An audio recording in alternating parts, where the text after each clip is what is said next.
On t'a toujours dit que monter une agence de zéro était facile. Qu'en montant une ou deux vidéos et en envoyant 5 messages sur Instagram, tu atteindrais les 5 000 € par mois sans effort. Personne ne te le dit, mais construire une agence, ça demande du travail, de la structure et surtout des fondations solides. Et c'est exactement ce que personne aussi ne veut t'enseigner parce que c'est beaucoup moins sexy et ça vend beaucoup moins. Donc si tu es jeune, entrepreneur et que tu rêves de liberté et de réaliser tes rêves avec un business qui est sain et structuré et que tu en as marre des promesses en carton, cette vidéo est faite pour toi. Loin des fausses promesses et d'un résultat qui est disproportionné, non, moi je t'assure que si tu fais les choses proprement, ton agence peut devenir une machine à cash ultra prévisible. C'est pourquoi dans cette vidéo, je vais te montrer pas à pas comment construire une offre irrésistible, comment te positionner comme un partenaire, pas comme un simple prestataire, et comment poser les fondations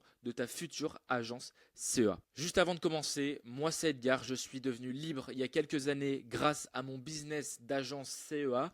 J'ai longtemps travaillé pour mettre en place des méthodes que tu vas découvrir dans cette vidéo, et ce sont ces mêmes méthodes que j'enseigne à des dizaines de personnes au quotidien. Alors si tu veux aussi devenir libre avec ton agence CEA, je t'invite à être très attentif, à prendre des notes et surtout à t'abonner. Si tu veux aller plus loin, tu as un lien dans la description pour que je t'aide personnellement à monter ton agence, mais je t'en parlerai plus en détail plus tard. Donc si tu es prêt pour cette masterclass, c'est parti. On est parti. La première chose, c'est de comprendre déjà la structure du guide, comment va se structurer cette masterclass. La première chose qu'on va voir, c'est les fondations, comment créer votre offre irrésistible et votre positionnement. Vous allez voir, c'est quelque chose qui est très simple et on ne va pas du tout aller chercher la complexité, tout au contraire. Ensuite, recruter des A-players parce que ça va être le pilier central de votre agence. Ensuite, l'art de déléguer, poser une vraie structure. Donc, déléguer correctement pour ensuite passer à l'autre étape qui est délivrer. Et je vous montrerai le système de delivery exceptionnel que j'ai mis dans mon agence. Et enfin, on parlera d'acquisition avec comment trouver des clients de manière quasi automatique. C'est parti, perdons pas plus de temps. Premièrement, les fondations, offre irrésistible et positionnement. Avant de lancer quoi que ce soit, il faut savoir ce qu'on va vendre et à qui. Déjà, ce qu'il faut comprendre, c'est le principe de agence CEA. Une agence CEA, c'est une agence de service pour les créateurs de contenu, pour la creator economy. Donc, pour toutes les personnes qui créent du contenu, ces personnes-là vont avoir besoin de services, que ce soit de montage vidéo, de miniature, de copywriting, de community management. Et notre rôle, ça va être de leur vendre ces services-là. Ensuite, ces services, tout simplement, nous, on n'a pas forcément la compétence. Donc, on va déléguer la mission à un prestataire. Et c'est là notre rôle central. C'est-à-dire que nous, on va être l'intermédiaire entre les créateurs de contenu et les prestataires. On va être central parce qu'on va pouvoir ramener un positionnement qui est unique, mais on l'abordera juste après. Donc, il ne faut pas aller chercher très compliqué quand on se lance, quand on part de zéro. Il faut choisir une niche, il faut comprendre leurs besoins et ensuite pourquoi ils sont prêts à payer cher. Déjà la niche, choisissez un service qui est en forte demande. Par exemple, les miniatures, par exemple le montage vidéo, par exemple le community management. Maintenant, prenons l'exemple du montage vidéo. Il faut comprendre les besoins. Pourquoi on a besoin de montage vidéo? Pourquoi un entrepreneur va avoir besoin de montage vidéo? Quand on réfléchit très simplement, la plupart des gens vont te dire oui, ils veulent une meilleure qualité, ils veulent avoir plus de visibilité et en fait avec leur visibilité ils veulent vendre plus. C'est faux.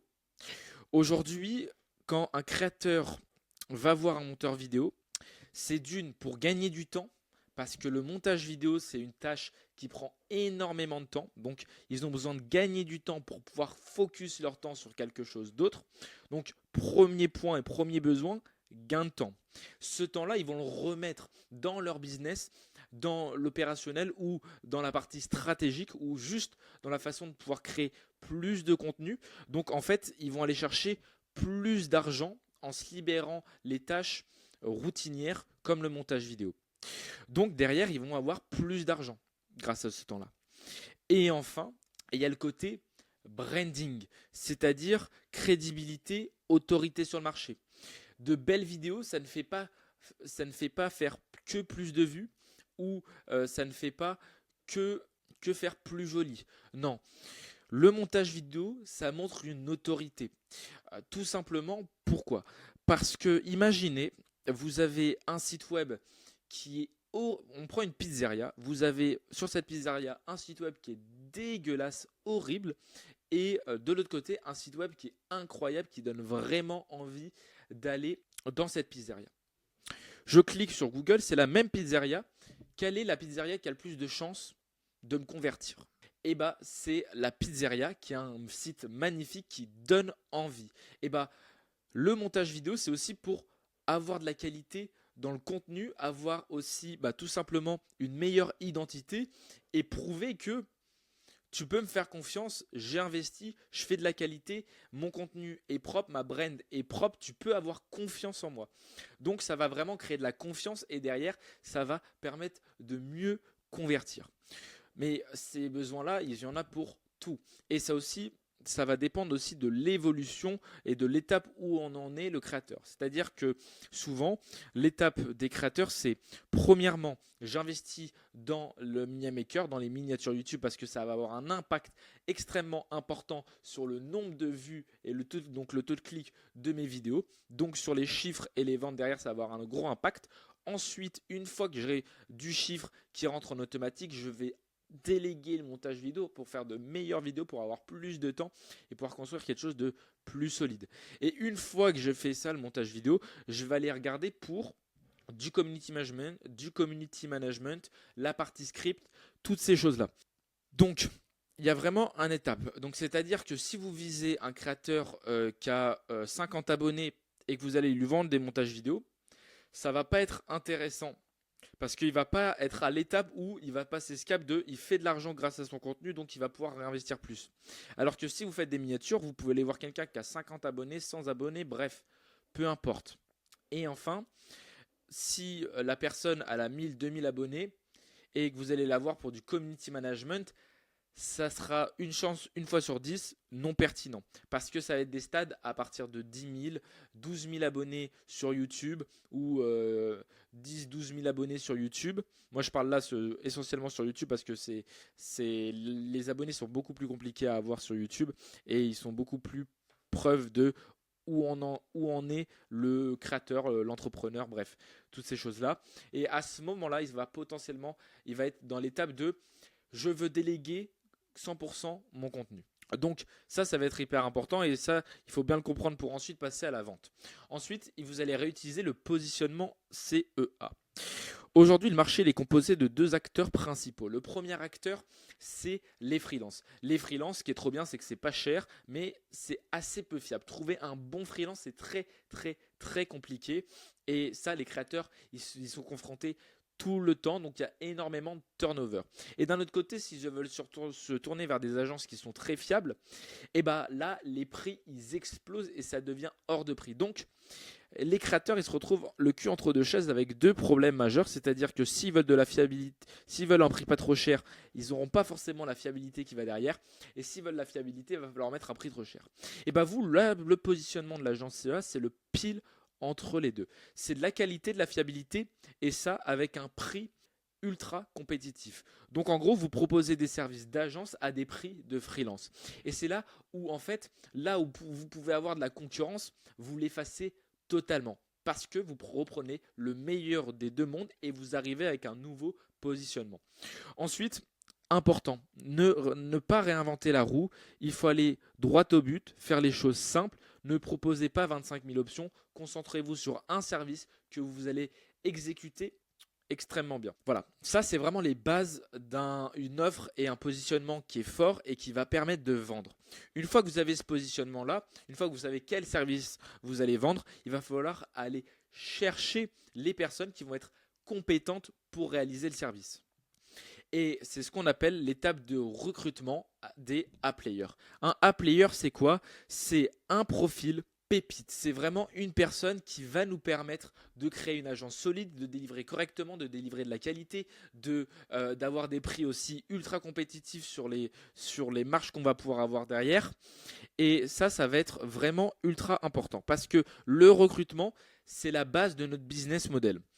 Vous allez recruter dans des zones à bas coût, vous allez vendre à dans des zones à haut pouvoir d'achat. Donc, vous vous retrouvez avec des marges énormes. Par exemple, une vidéo que vous allez vendre pour 300 €, vous allez très facilement pouvoir la déléguer à 90 €. Donc, en fait, vous avez une marge astronomique. Et c'est ça la puissance du CEA. Donc, je peux aller chercher des profils qui sont très compétents, bien plus compétents que parfois des Français. L'idée, c'est de construire une agence qui est solide et pérenne. C'est de garder cet aspect humain et long terme, cette vision long terme, et de l'implémenter comme si on construisait une agence avec des salariés français. Mais là, vous allez avoir des prestataires à l'étranger. Donc, comme la plupart des agences maltraitent ces personnes-là, c'est-à-dire que les exploitent un petit peu concrètement, et ben vous arrivez à contresens, vous allez vraiment travailler main dans la main, gagnant-gagnant avec ces personnes. Ils vont rester sur le long terme et derrière, vous allez avoir une superbe agence pérenne et stable et surtout extrêmement fiable. Ensuite, où est-ce que vous pouvez recruter ces personnes? L'idée, ça va être d'utiliser Fiverr. Les groupes Facebook aussi très puissants, DM Instagram, mais aussi potentiellement poster des TikTok, une annonce sur LinkedIn. Bref, utiliser le plus de canaux possible. Donc, comment ensuite tout simplement structurer votre recrutement? La première chose que vous devez faire, c'est sélectionner des profils, sélectionner des groupes Facebook, aller faire des recherches sur Instagram, aller faire des recherches sur LinkedIn, aller faire tout ça. Donc, sélectionner une multitude de profils, essayez d'en sélectionner au minimum 50. 50 personnes à contacter, 50 profils à contacter qui peuvent être intéressants. Intéressants, c'est-à-dire qui répondent aux critères que vous êtes fixés. Ça peut être le prix, ça peut être la situation géographique, ça peut être aussi sa capacité à délivrer, la qualité qu'il propose. Bref, il y a une multitude. Donc, prenez les critères que vous cherchez. Mettez ces critères sur ces plateformes, regardez si les profils correspondent aux critères. S'ils correspondent, sélectionnez-les, mettez-les de côté, réservez-les vous dans un Google Sheet, parce que ensuite l'idée, ça va être d'aller les contacter. Mais ça, on en parlera après. Donc ensuite, l'idée va être de préparer aussi votre campagne de recrutement. Comment on prépare une campagne de recrutement? Déjà, il va falloir préparer ses annonces. Il va falloir préparer aussi des vidéos de recrutement. Mais il va falloir aussi préparer des posts de recrutement. Donc, la première chose pour préparer sa campagne, c'est avoir sélectionné les profils. Une fois que vous avez sélectionné les profils, préparez les posts. Donc, c'est-à-dire que vous allez rédiger des fiches de posts, que ça soit pour Fiverr, que ce soit pour les groupes Facebook, pour les DM Instagram. Ensuite, vous allez pouvoir aussi rédiger des messages personnalisés que vous allez envoyer au profil que vous avez sélectionné. Vous pouvez aussi préparer une vidéo où vous parlez comme quoi vous êtes à la recherche de tel profil ou tel profil avec tel critère, tel critère, tel critère. C'est quelque chose d'extrêmement puissant. Et donc là maintenant, vous vous retrouvez avec deux types. C'est-à-dire que vous avez des posts qui peuvent être prêts, qui vont toucher des personnes que vous n'avez pas forcément sélectionnées.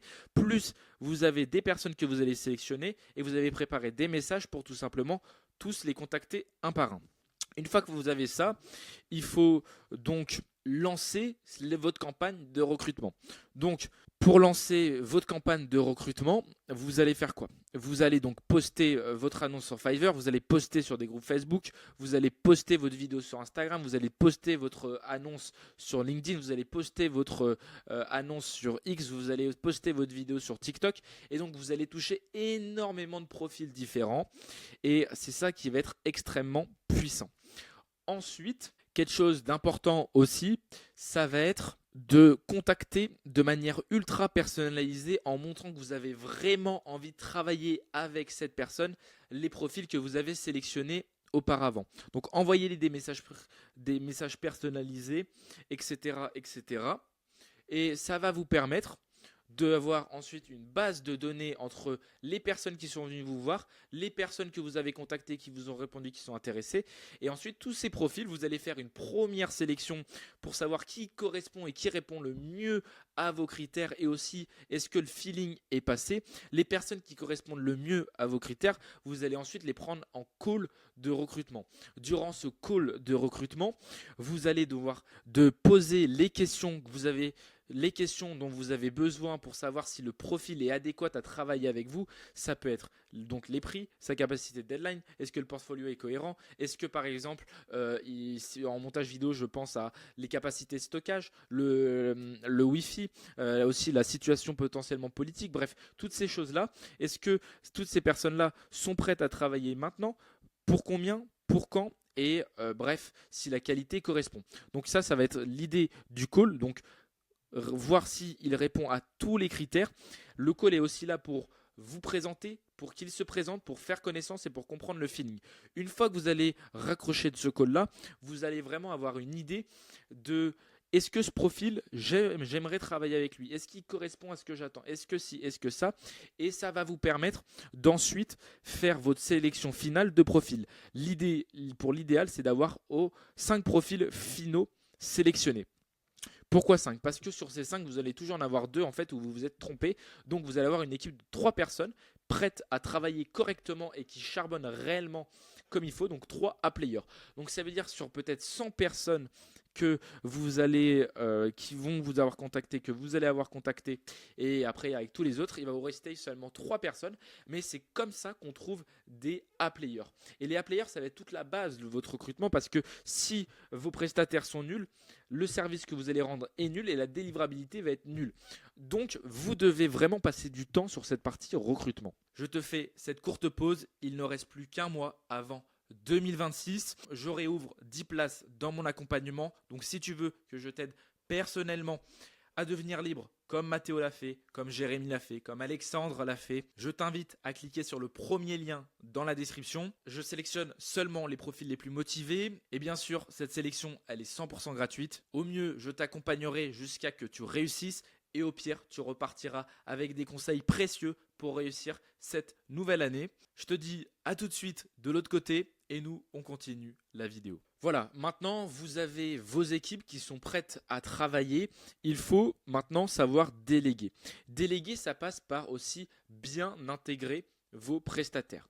Donc, onboarding d'un freelance. Première chose, vous devez lui faire un loom d'intégration. C'est un petit peu comme je vous fais là. Mais en fait, au lieu de moi présenter tout simplement la structure pour créer un business, vous allez tout simplement présenter votre agence, qui vous êtes, comment vous fonctionnez et tout simplement vos valeurs, qu'est-ce que vous voulez transmettre, quelle est la vision sur le long terme. Bref, donnez envie, montrez comment vous fonctionnez et ça va être vraiment la base pour qu'ils comprennent et pour bâtir une relation solide sur le long terme. Ensuite, vous devez avoir des SOP, des process pour tout simplement déléguer correctement. Les process, c'est la base d'une délégation réussite. Un process, c'est quoi un SOP?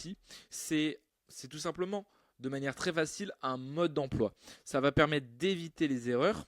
Les process, vous allez en avoir pour... Par exemple, vous pouvez avoir un process de recrutement où vous listez étape par étape comment vous procédez votre recrutement. Donc un petit peu ce qu'on a dit avant, c'est-à-dire étape 1, sélection des profils, étape 2, création des campagnes, étape 3, lancement des campagnes, étape 5, premier tri des profils, étape 6, call de recrutement, étape 7, bam, bam, bam, bam, parce que le jour où vous les recrutez, vous savez exactement ce que vous allez faire, vous savez exactement le message type que vous allez envoyer, exactement le type d'annonce que vous allez faire, exactement la vidéo que vous allez balancer. Bref, vous avez tout clé en main dans un docs qui va vous permettre ensuite d'aller beaucoup plus vite. Ensuite, vous devez créer des process pour la delivery, vous pouvez créer des process pour déléguer correctement, vous devez créer des process partout. Et le process qui est le plus important, c'est la fiche consigne. La fiche consigne, c'est tout simplement une fiche qui va permettre de récapituler tout simplement toutes les informations dont le freelance va avoir besoin pour réaliser sa mission. Donc vous avez un client qui vous fait une demande, suite à cette demande, vous allez créer une fiche de suivi. Donc vous allez faire une fiche consigne. Sur cette fiche consigne qu'on va appeler le SOP, tout simplement vous allez récolter toutes les informations et mettre toutes les informations nécessaires pour que le freelance réalise correctement la mission. Donc ça va être l'objectif, les consignes, les ressources, les deadlines, les résumés visuels, bref, tout ce que vous pouvez donner pour que la prestation se passe bien, donnez-le. Il faut qu'elle soit la plus complète possible sans que ça soit infernal à lire. Bref, donc ça doit être à la fois synthétique, complet et qui ait toutes les informations nécessaires.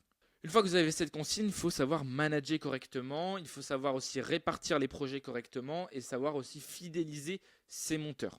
On va commencer par manager les équipes. Manager les équipes, c'est d'abord les intégrer correctement, les fidéliser, mais c'est aussi en fait mettre en avant leur bien-être, c'est-à-dire les respecter et se mettre dans une position de gagnant-gagnant, de travail main dans la main. Mettez-vous à leur place, ça c'est vraiment une des choses les plus importantes, c'est se mettre à la place de ces freelances. Par exemple, si demain vous lui donnez 5 projets à faire en 5 jours, il y aura de la fatigue, il y aura de l'épuisement, il y aura de la démotivation et il y aura une qualité qui baisse. Donc en fait c'est pour ça que les 3 choses que je vais vous montrer là vont être vraiment reliées. Donc première étape pour un management réussi, c'est se mettre à la place et prioriser aussi le bien-être des équipes. Ensuite, ça va être de faire un suivi vraiment hard. Vraiment, il faut que le suivi il soit très fort sur vos prestataires. Donc il faut qu'il vous envoie un message à mi-parcours, ou vous envoyez un message à mi-parcours, vous envoyez un message à J-1 de livraison V1 du service.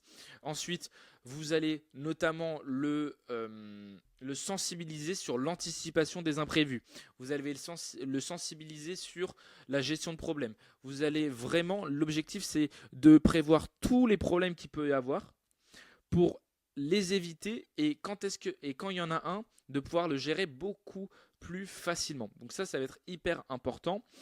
Ensuite, vous devez aussi mettre un tableau de suivi en place. Pourquoi un tableau de suivi? Parce que quand vous avez 3 projets par mois, ça passe. Mais lorsque vous en allez avoir 20, 30, il va falloir avoir un œil sur chaque projet, où ça en est, quel monteur fait quoi, quel prestataire fait quoi, qui fait quoi. Bref, avoir vraiment un tableau qui permet d'avoir un visuel sur quels sont tous les projets en cours, où ça en est, est-ce que ça a été payé, est-ce que j'ai payé le prestataire, est-ce qu'il a bien la fiche consigne, est-ce qu'il y a eu des retours, est-ce que machin, est-ce que bidule. Bref, avoir en un seul tableau une vision globale de toute votre agence. Ensuite, sur le management d'équipe, j'aimerais vous donner des conseils qui ne sont pas forcément écrits sur ce tableau. Donc déjà, prioriser bien-être, anticiper les imprévus et aussi le bon manager, c'est pas celui qui est sévère ou celui qui est trop gentil. Non, le bon manager, ça va être celui qui, lorsqu'il y a un problème, comprend le problème, trouve des solutions. Ça va vraiment être ça le plus important. Ça va être votre capacité à comprendre, optimiser et gérer. Pour revenir au niveau du tableau de suivi, ça va relier tout simplement aussi à la répartition des projets. Vous allez recruter aussi différents types de profils. Donc des profils qui vont être très bons par exemple dans des formats courts, peut-être d'autres dans du format long, peut-être d'autres qui vont être bons pour scripter les formats longs, d'autres pour scripter les formats courts, d'autres pour scripter les ads, d'autres pour scripter les vaisselles. Bref, chacun va avoir un petit peu une spécialisation, un point fort. Vous devez identifier le plus rapidement le plus rapidement possible ses points forts et ses faiblesses. Les points forts et les faiblesses, c'est pas seulement dans la qualité de la prestation, dans la qualité finale de la prestation. C'est aussi sa qualité à délivrer en temps et en heure. C'est aussi la qualité ou la faiblesse de la communication. Toutes ces choses-là, vous devez les identifier pour comprendre à qui vous avez affaire. Vous devez connaître parfaitement vos prestataires, vos freelances, tout simplement parce que ça va vous permettre de ensuite beaucoup mieux répartir les projets. Imaginons demain, je reçois un projet d'un client qui a besoin de scripter une VSL et qui en a besoin dans 2 jours. Je me vois là avec différents types de profils. J'en ai un qui a absolument besoin dans 2 jours. J'appuie bien sur ce point-là. J'ai 3 profils. Un qui est très bon sur le format court, un qui est excellent sur le format long type VSL, et l'autre qui est bon en format court, bon en format VSL, mais qui délivre correctement. À ce moment-là, vous devez choisir le profil qui va satisfaire le plus le client. Et le client, là, sa priorité, c'est qu'il ait un script qui soit efficace dans 2 jours. Donc, je ne vais pas aller mettre le meilleur dans le scriptage de VSL et lui mettre la pression parce qu'il va livrer un résultat moyen. Je vais aller prendre, et en retard pour la plupart, non, je vais aller prendre le prestataire qui est bon mais qui délivre très rapidement parce que c'est vraiment, j'ai ressenti l'urgence chez mon client que c'était la priorité, le délai. Donc je prends le freelance qui est en capacité de répondre à cette priorité. Si la priorité c'était la qualité de mon client, sur du format long, j'allais mettre le prestataire sur le format long. Et ça permet de toujours délivrer de la meilleure façon possible. Donc vous devez évaluer sur 4 critères ou sur plus vos prestataires et aussi vous devez les noter sur chaque critère. Mettez-vous un tableau, faites-vous un organigramme de vos équipes pour comprendre qui est bon, qui est pas bon, qui est machin, qui est bidule. Ensuite, la 5e chose qui va être hyper importante, ça va être la fidélisation de tes prestataires. La 5e chose qui va être extrêmement importante, ça va être la fidélisation de tes prestataires. Mettez-leur des bonus, offrez-leur des formations, créez une vraie relation humaine qui sorte au-delà du simple fais ci, fais ça, fais ci, fais ça. Non. Moi, mes monteurs, mes prestataires, ça fait maintenant plus d'1 an que je travaille avec eux parce que je les ai vraiment fidélisés et c'est vraiment devenu des partenaires de confiance qui, sans eux, mon agence ne fonctionnerait pas aussi bien. Donc aujourd'hui, moi, j'ai toujours une phrase en tête et que je répète, c'est je traite 100 fois mieux mes prestataires que mes clients. Parce que si demain je perds un client, c'est pas grave, mais si demain je perds un de mes prestataires, là ça devient très grave. Donc vraiment, mon idée c'est de construire une vraie relation, quelque chose de profond qui va bien au-delà du simple fais ci, fais ça. Et ça permet de derrière avoir aussi de meilleures marges sur la partie négociation. Ça permet d'avoir aussi un travail de qualité parce que le prestataire est content de travailler avec vous. Et enfin, ça permet aussi d'avoir une équipe solide sur laquelle on peut compter même dans les situations les plus compliquées. Donc voici pourquoi c'est extrêmement important. Maintenant que vous savez déléguer, maintenant que vous avez recruté votre équipe, maintenant que vous avez votre niche, vous avez donc votre équipe, maintenant il faut apprendre à délivrer correctement un client. Et c'est ce qu'on va voir maintenant. La délivrabilité, ça passe d'abord par un process qui est clair. Pourquoi un process clair ? Parce que ça va te permettre de livrer plus vite, plus fluide, plus pro que 99% du marché. Et c'est ça, la force de ton agence, ça va être ça concrètement. Ça va être de délivrer plus vite, à un prix compétitif et à une qualité similaire à des agences. Donc vraiment, c'est un point extrêmement important. Mais si tu as mal fait ce qu'on a dit avant, ça, t'as beau mettre tous les meilleurs process en place, tu n'arriveras jamais. D'abord, la pré-onboarding. Le pré-onboarding, l'idée, c'est que ton client te connaît, tu es en phase de négociation, tu vas être prêt. Là, ton objectif, ça va être de récolter toutes les informations qui vont être nécessaires à ensuite l'onboarder correctement, commencer la prestation le plus rapidement possible. C'est pour ça que cette phase de pré-onboarding est hyper importante. Donc, le pre-onboarding, c'est donc récolter toutes les informations. Moi, je le fais via un questionnaire Daily. Ça marche extrêmement bien. Ça me permet de récolter toutes les informations les plus importantes, de lui faire un devis assez rapidement avec toutes les informations clés en main. Et une fois que c'est ça, une fois que le devis est accepté, on va passer à l'onboarding client. L'onboarding client, c'est une des parties les plus importantes parce que c'est la première image que votre client va avoir de votre prestation. Donc, il faut que ça soit exceptionnel. Pour moi, qu'est-ce que j'ai mis en place ? Déjà, directement, il me contacte sur Instagram, il est intéressé, boum. J'arrive, je fais quoi ? J'arrive message avec un message de bienvenue, un message comme quoi on est super motivé, qu'on a hâte de commencer son projet, machin, bidule, le blabla, et je lui récapitule sa demande. Une fois que je récapitule cette demande, j'aurai créé un drive avec 3 dossiers, un dossier VF, donc version finale, un dossier ressources et un dossier facture. Donc voilà, donc ensuite il reçoit son drive, je lui explique quel est le but de chaque dossier et directement, après, comme j'ai récupéré les informations au préalable pendant l'onboarding, il a juste à tout valider, comprendre et moi directement, boum, je lance la prestation.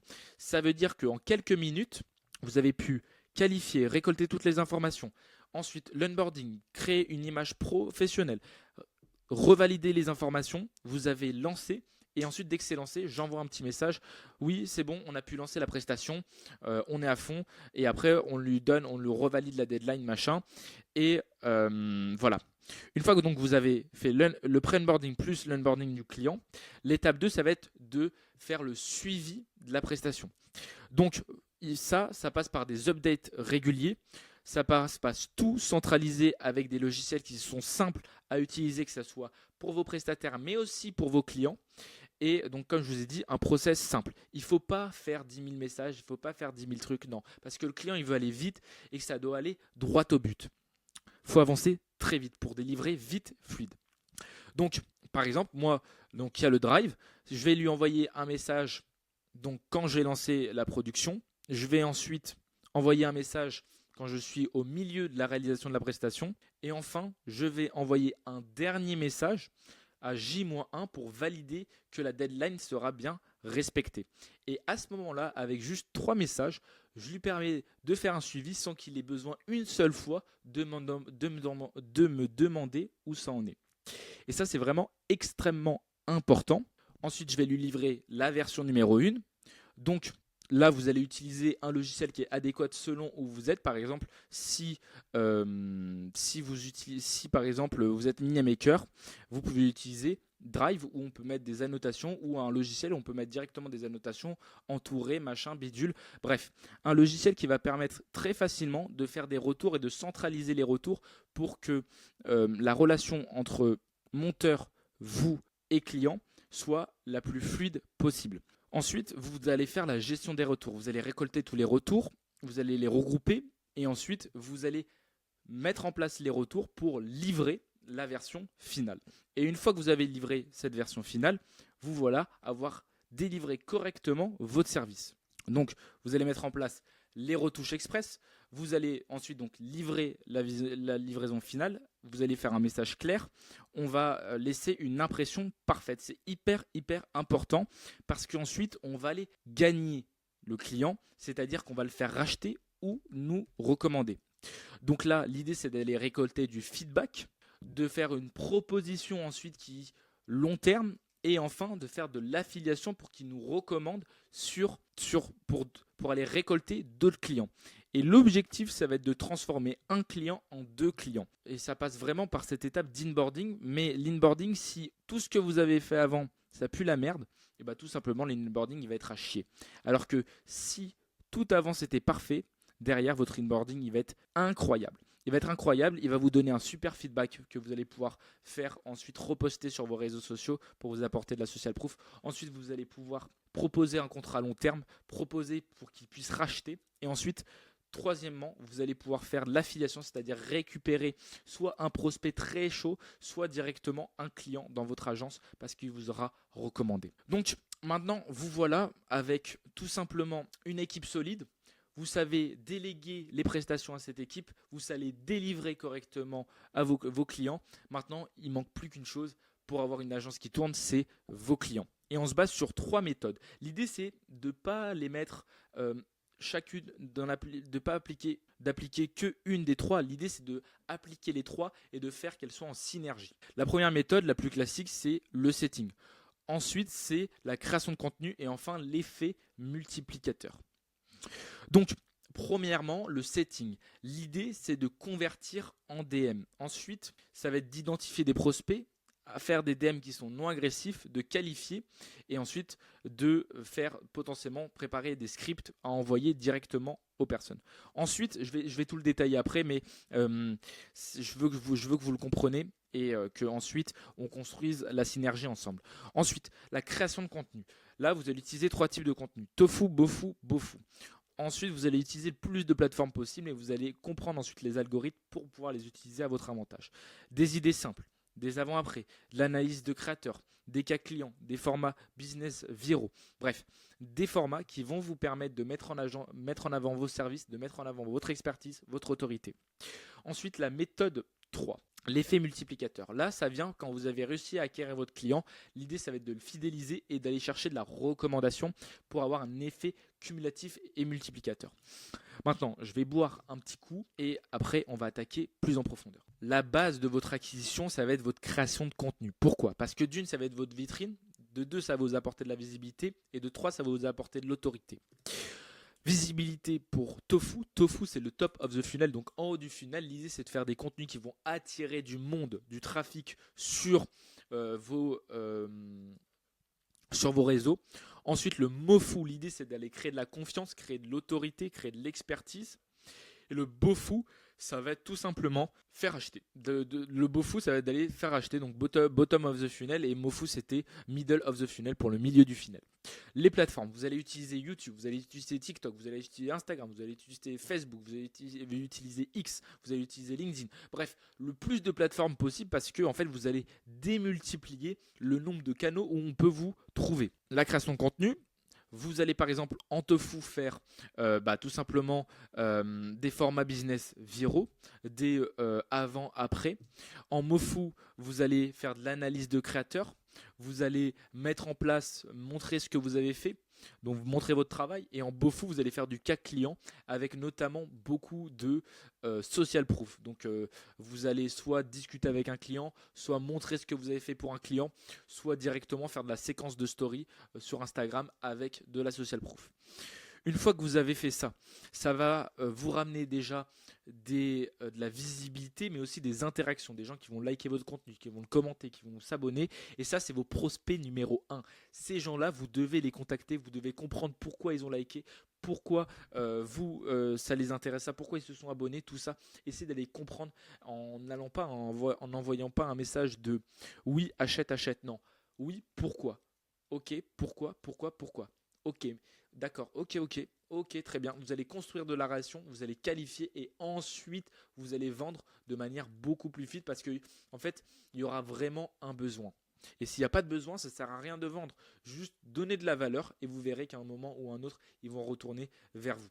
Ensuite, le setting, c'est aussi d'aller chercher donc des gens qui sont qualifiés, c'est-à-dire des gens qui ont interagi avec des contenus, mais aussi des gens qui sont pertinents, à qui vous pouvez apporter de la valeur. Donc ça, notamment, vous allez les trouver sur YouTube. Les critères, ça va être le nombre d'abonnés, comme je vous en ai parlé, c'est-à-dire où est-ce qu'il en est. Si vous êtes la miniature des personnes qui ont commencé une chaîne YouTube et qui vendent des business, qui vendent de l'accompagnement, vous pouvez aller chercher directement leur vente des miniatures. Une personne qui a 0 abonné, vous n'allez pas pouvoir directement lui vendre du montage vidéo, notamment parce que c'est l'étape d'après et pareil pour le community management. Donc regardez où il en est dans son évolution sur sa chaîne YouTube et proposez des services qui sont en corrélation avec son positionnement actuel. Ensuite, vous pouvez aussi regarder si, par exemple, il fait pour le community. Si on prend l'exemple du community manager, regardez s'il a déjà des miniatures, s'il a déjà un monteur, et tout simplement l'étape d'après, ça va être community manager. Ensuite, donc là, ça peut être pertinent. Donc, s'il il a miniature plus montage, donc derrière, je peux proposer community management. S'il a juste miniature, il a déjà investi dans les miniatures, donc il a déjà passé le cap de c'est important d'investir. Il a quelques abonnés. Il a du cas client de manière régulière, donc derrière je peux aller proposer du montage vidéo. Et s'il part de 0 miniature, assez peu de visibilité, boum, je peux apporter de la valeur en amenant de la miniature. Ça va être des prospects qui sont intéressants et ensuite vous allez les contacter sur Instagram et là vous allez tester différentes techniques, des choses plus personnalisées. Moi je vous conseille vraiment de faire à la chaîne, hein. C'est ce qui fonctionne le mieux et dans le retour que j'ai eu, c'est en fait vous allez aller droit au but avec un message un petit peu optimisé au fur et à mesure.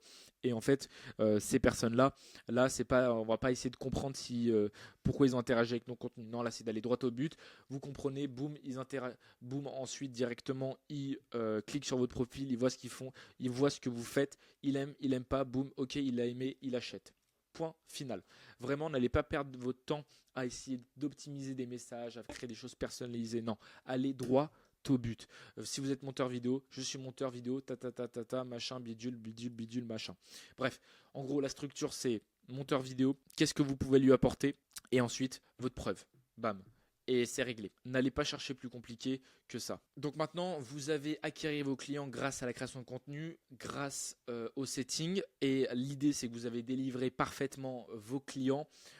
Et là, il va falloir passer à l'étape d'après, ça va être demander de la recommandation, faire racheter et ça passe par l'inboarding. Votre inboarding, il doit être maîtrisé. Allez demander du feedback. Donc le feedback, il va vous permettre ensuite à utiliser en Bofu. Allez demander potentiellement s'il connaît une personne dans son entourage qui pourrait être intéressée par vos services. Et ensuite, mettez en place un petit process qui permet d'inciter à vous recommander. Donc ça, je sais pas, mettez un système de réduction en place, mettez un système d'affiliation, mettez un système de partenaire, je sais pas. Trouvez un moyen avec lequel qui est gagnant-gagnant avec votre client pour qu'il puisse vous recommander et dès qu'il vous recommande, il gagne quelque chose pour que ça soit gagnant-gagnant. Si vous mettez ces choses-là en place, en fait, vous vous retrouvez avec devoir trouver juste un client C'est ça qui va être hyper important. Et une fois que vous avez trouvé ce premier client, à ce moment-là, derrière, ça va dérouler parce que vous allez fidéliser, vous allez demander de la recommandation. Donc, vous le recommandez, il va vous recommander, il va vous donner un prospect qui pourrait être très très chaud en lui demandant si quelqu'un il est intéressé dans son entourage. Donc, voilà potentiellement avec 2 nouveaux clients. Donc, ça vous en fait 3 alors que vous partez d'un. Et imaginez, cette nouvelle personne, elle vous recommande. Donc, elle vous recommande, boum, ça vous fait un 4e. Tac. Ensuite, vous avez un nouveau client grâce à votre stratégie de visibilité. 5e client, hop, il vous recommande 6e. Bam, et ainsi de suite. En fait, ça va extrêmement vite dans ce milieu. Donc, c'est pour ça que vraiment, le début, le lancement peut être long et ensuite, ça va dérouler extrêmement rapidement. Avant que la vidéo se termine, écoute attentivement. Il y a quelques mois, Mathéo était exactement dans la même situation que toi. Aucune clarté, aucune stratégie, l'impression d'être en retard et cette peur que bâtir un business rentable soit trop tard pour lui. J'avais quand même fait, en gros, le max que j'avais fait, c'était un k 2 sur le mois d'avril où je travaillais 16 heures par jour. Je faisais un k 2 sauf que c'était clairement pas rentable parce que quand on regarde le temps passé, j'avais tout sacrifié. Enfin, vraiment, je faisais plus de sport, rien. J'avais le cerveau en compote parce que j'étais sur l'ordinateur 16 heures par jour et du coup, je dormais mal et tout. Donc, enfin, vraiment, c'était une période de fou. Et pourtant, il rêvait de liberté, de pouvoir voyager, de vivre libre au final et surtout de lancer enfin un business avec lequel il était aligné. Et là, on va dire que du coup, sur le premier mois, j'ai fait un peu plus de 6K. Et Mathéo, c'est loin d'être un cas isolé. Actuellement, 100% des élèves qui ont lancé leur agence ont eu des résultats. Et t'es chanceux, à l'occasion du Black Friday, je rouvre les portes de mon académie. Et comme tu le sais déjà, je sélectionne seulement les meilleurs profils et je vais accompagner en 2026 seulement 10 personnes. Alors si tu veux en faire partie, clique sur le premier lien dans la description. Tu auras accès à une vidéo 100% gratuite. Tu vas pouvoir y découvrir comment lancer ton agence CEA en 60 jours et passer de 0 à 5 000 euros par mois. Honnêtement, ignorer cette opportunité, c'est accepter de laisser encore une fois passer une année loin de tes rêves. Si tu es prêt à passer au niveau supérieur, on se retrouve de l'autre côté.